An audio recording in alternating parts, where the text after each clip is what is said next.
ginenata barisane wong Ayodya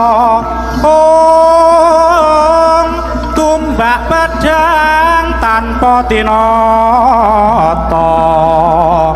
mrabasa mungsuh wadyatan teka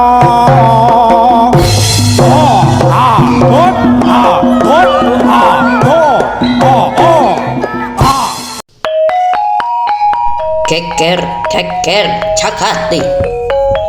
Jagati horeg manungsane gedreg sikut-sikutan jegalan padu padha bangsa ngumbar nafsu guru kuwasa lan kadonyan teman wong cilik dadi korban mubal babalingan angkara murka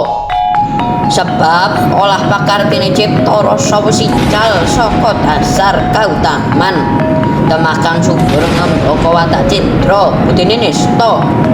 yen padha diarep-arep bisa dadi pangarep kabeh padha ngira bisa dadi pangarsa kang bisa dipercaya bisa dadi pangayem kang bisa gawe ayem bisa dadi pamomong sing ora mung kakean omong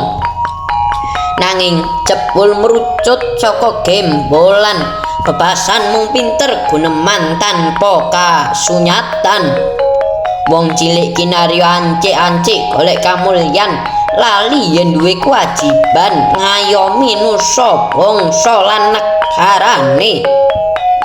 geger gempar walik watu lor kidul padha bong-obongan wetan kulon sami ampyak marahan